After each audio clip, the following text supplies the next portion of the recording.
just the good bads and uglies. of social media for relationships.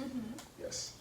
And it's so much that can be talked Dang, about. yeah. And we had so much that we talked about just before this But Us- boundaries, that's like the main.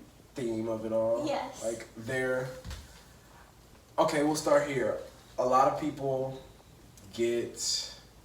I see a lot of people get upset when in a relationship, their significant other likes another person's post. Like, Yes. if it's a guy and he likes another girl's post, his girl will get upset, and vice versa. Girl likes the Yeah. guy's post. And for the longest time, I never understood why people would get upset about that. Because I still don't really get upset when you like things. Right. Yeah. And for the most part, I also felt the same way. And I just, like, you like what you like. It's social media. Yeah. We know where it really is. Like, we're here, Yeah, obviously, exactly. not in the picture. But the other day, I saw a post, and to me, it rang more provocative, and it was definitely more like thirst trapish, right? Yeah. And so I had to think about it. Do I want to like this post, and what message does it send if I do like the post? I started with, like, what was it if I made a comment? I was like, no, that's definitely not, because what are you going to say? It was pretty much like, cleavage all over the camera, pretty much. And so I was like, can't say anything about that. And I just decided against liking it because I thought, not only is it more provocative and things like that, but this person is also closer to me than anybody else. Yeah. I think it would still be an issue. You remember when Instagram used to have like the what your followers are doing, like you could see everything that they're liking and yeah. everything. I think if we still had that function on here, it would be so much worse. Because now I think a lot of people that are just liking pictures, like I was talking about a friend that likes one of our other friends' pictures very often, and they are a sex worker. So you see a lot of their body a lot more in their posts. And that other person was in a relationship. And I was like, this is weird to see their name constantly under her pictures. But I think it's because if I know, for some of these people, if I know my significant other doesn't follow this person, Right. you will never see my name under their picture. It's not like before where like I see that you're liking this, this, and this, and this. Yeah. And that would be like even bigger issue now. But it's like sneaky. It is. It is definitely like, it's definitely not okay. I think it's interesting you brought up the old feature. It's kind of like we're promoting this surveillance type society. Like we're not really making it so that I trust you. I can trust you, but then I also have the avenue to go and check up on you. I can go on Snapchat and check your location. I can go on IG, check your story. I can check like Facebook, see what you're like all these different things. Twitter, you just really because can just like keep tabs on someone if you wanted to. Right. So, I mean, that's another boundary. We started with what's appropriate to like and not like, and I think let's just establish if that person is too close and we know it's provocative. Probably not the best. Exactly. I think like it's it. more respectful for your relationship to just avoid that. Yeah, but like, even if you're not like, ill intent, the other person can always think that it was something more. Definitely, and we've had situations like that where you click through a story. And apparently I like this person now. Like, you viewed something one time and automatically, oh, it's time to shoot shots. Like, yeah. ugh. Oh, there. What was I saying? Boundaries. Yes, that first boundary. If they're close and you know it's provocative, it's just more respectful to stay away from it. It's different if it's a celebrity or like. Yeah, like a crush, like a fantasy crush type thing. Like you don't know this person Exactly. from anywhere other than like TV or your phone or And anything. they wouldn't know you from a can of paint anywhere else. So like, you know, that's okay. And everybody has to do what they gotta do to get through. Yeah. You know what I'm saying? Everybody gotta, you know, knock one out, rub one out, whatever you, however you want to term it. Everybody masturbates. It's just a term. It's just a phrase. It's just the way of life. So that portion, I'm not going to tweak on you if, and again, it is a sex worker type thing. Now, caveat, if I'm with you, we're together, but I'm like constantly idolizing out here on social media, like that's a little, Like, what do you mean? as far as sex and stuff goes, if I'm constantly posting that type of thing, even though I have access to you, even though we could, you know, have relations and things like that, but I'm constantly on social media putting out, oh yeah, this looks nice, ain't she this, ain't, you know, he that. That's a little weird to me. Yeah, it is. Like, I always think about that because, you know, everyone's getting into their relationship. You know, it's cuffing season. Yeah. Everyone's popping up with their booze and everything else. But, like, when people are constantly, like, doing that, like, on their stories and stuff, it is kind of weird because it's like, do you actually talk to your person about any of this stuff? Yes, like, they're, honestly, I mean, it just, as much access as we have to each other, oh my gosh, we just keep hitting boundaries. Before us, I feel like I put everything on social media. Like, I used to do a lot of stuff on Snapchat. I used to be really active. But now, because I do talk to you, there's no reason a lot of the times to post anything, you know, random out there. Or unless I don't post anything on my story unless I'm really like, I really care about it and I want folks to see it now. Like, a lot of what social media did for me, I now get from you.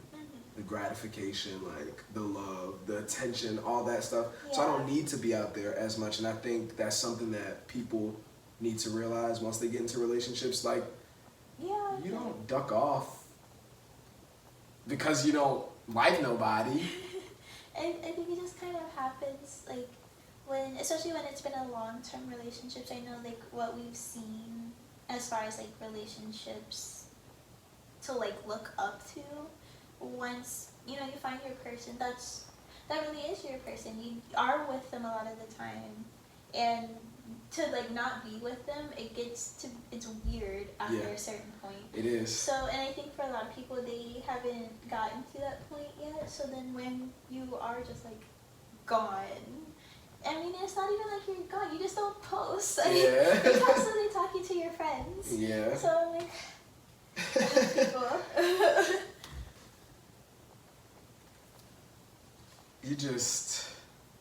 I enjoy your company. Yeah. And at times I feel like I need more, I want more, but a lot of the times I am content, I am happy, and to me, Maslow's hierarchy of needs is kind of backwards. Well, maybe not backwards, but you don't have to build up too far. Like, once I have all the physiological stuff, I mean, reproduction to me is really the top tier thing you can do in this life before you die. I think it's one of the, like, once you have that, it's really just, I feel like I have everything, just in you, dead ass, like, honestly. And I think maybe some people think that's a problem because I'm young. But, like, I'm just so happy. I mean, I think you have, like, a pretty balanced thing going right now. Like, you have your work that you do, and you have, like, your people that you talk to at work that you, like, laugh with. And then we have us, and then you have your boys that you can rant about me or whatever, like, you know? Like, you have everybody, you have our neighbor across the way, and then you have your family. So I think it's pretty balanced, and I think a lot of people don't have that balance. Like, it's either a bunch of friends, or it's only their person, Or family. or just heavy. family. Yeah. It is a blessing, definitely. Mm-hmm. And I mean, you get to benefit from all of that. Yeah. Friends have definitely embraced you. Mm-hmm. Family. And it's nice. I'm glad that I do get along with your friends, because all my friends are away. Yes. And y'all have to come back so we can spend some time together and get this girl some much needed friend TLC. Yeah. Shouts out to Apple. Mm-hmm. Exactly. Damn. Boundaries. I mean, there's so many of them, and it really depends on the couple, you know? It does. It really does. You just have to, like, have that conversation. Yeah, you just have to have the conversation, and a lot of people don't like having the hard conversation. It's like, if you can't tell your person how you're feeling, or what you're wanting from them, or your boundaries, because, you know, you have to set them because everyone's is different. Exactly. Like, I don't think you can get but so far. You can't, cause before, it was funny, when we first started, there's definitely the cupcake phase. Yes, and it lasted for a while. It did last for a while. And that again varies with the couple. We didn't have too much to talk about until we got closer. And for a while, you don't want to like hurt nobody's feelings. You don't want to impede, Mm-hmm. especially with, you know, an hour passed, there was stuff that came up, so you didn't want to, at that time, I didn't want to like step on no toes and feel like, yeah, you're doing too much right now. Yeah. After a while though, you gotta. You have to, like, I think it's a learning curve. It Because is. you have to figure out, like, not only just how I'm telling this person, but how they'll, like, the best way to talk to them so they'll receive it and it not be an automatic, like, meltdown on their Yeah, end. exactly. Or like the best language that that person speaks Exactly, because once they're. you're more aggressive. Yes. You like a more aggressive tone. Yes, but definitely you're more mild-mannered, so I have to, you know, open up the space for you to speak, Yeah. and it'd be more comfortable. Of course, sometimes It's not like that. it'll match, like it just doesn't match. Like sometimes you just gotta do you. But shoot, that's not a boundary for social media, just a boundary for your relationship. Don't leave. Like keep it at home. Yeah, definitely. I know, like, we've had our couple times, like kind of like outbursts, but it was Yeah. never like really big things outside No. of here. No. Yeah. Like if anything, I was more of the one to go and tell outside of the relationship than you were. Mm-hmm. And that definitely caused It caused issues. But issues. Then you have your peoples that, like, knew just enough to, like, start things up again. Exactly. So it's really not, when you take it outside of the home, it just allows people to plant seeds of whatever they think and whatever they want, you know, to grow in your relationships. That's giving them the opportunity, like, hey, Definitely, okay. especially when things are going right. Like, there was one specific person who I was close to, and they would have information, and literally pretty much every time I would say, like, how things are going well, you know, like, we're talking about doing this thing, we're doing this, looking forward to doing this, we're gonna have, like, a good date night or something like that, just would, like, drop seeds to, like, ruin the whole mood for the evening. Like, do you really know everything? Yeah, pretty much like that, like, yeah, and it would legit, like, ruin the mood, and then would just, like, walk away, like they did nothing. Ugh. So snaky. Mm-hmm. But that's what you do when you're walking through this grass field of life. You gotta chop off snakes' heads and do what you gotta do. Protect your home. Exactly. Protect it. That's the boundary. Like, is this protecting my home? Like, that's a question you could ask. Like, Yeah. And like is my person vulnerable yeah, exactly. if I do this? My dad always says, like, you know, what stays in here or stays in the truck or wherever we're at, it stays there. It doesn't go out anywhere. Ugh. And it's so, like, it's crazy to think 4 years, almost 5 next February. Yes, I surpassed the half point.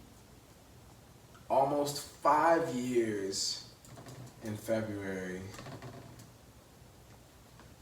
And you ask in the first 6 months, like, oh my gosh. The first 6 months, it was different because we started a long distance relationship. Like, so we went from knowing each other in school to like kind of getting to know each other and being long distance, and then like really getting to know each other up close.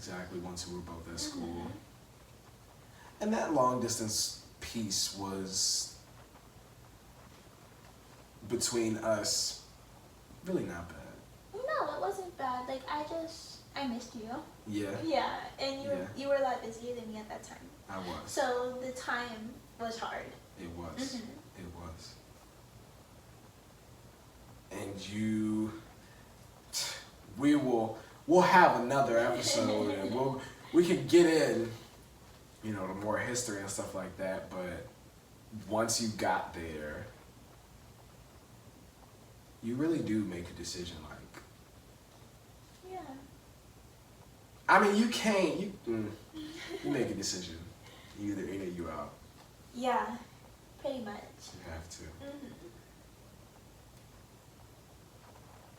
It's so weird though, because for like, you ask at that same time, like, I used to ask, like, how do you have the faith? Like, why do you just believe, like, this is just gonna work? Like, there's so much life to live and all this. I would have so many questions. But now, I mean, it's normal. it is normal. Like, it's not a question, you know? Of course, me being me, I look out for some of the potential pitfalls that might happen. But that, in turn, makes us have conversations. The difficult conversations. That would pave over those potential potholes. Like, if I know certain things, then I don't have to think certain things. Yeah, exactly. Should make it clear though. Like, this is for his entire life, not just our relationship. This is true. I could do this for my entire life. But I'm not a big planner, so No. our relationship only gets planned out so much because you're here. Exactly, because of your priority. We're a good like balance of things because like, yes, I could plan everything up to a certain extent though. So like when we went to Vegas, I had planned everything on the way there, but of course there was changes along the way, and you were able to help me because I was about to start freaking out. Yeah. And then we got there and I had things that I wanted to do, but there was like so much to do. So we hit some of those spots, some other like cool things to do, and it just works together. It does. It does.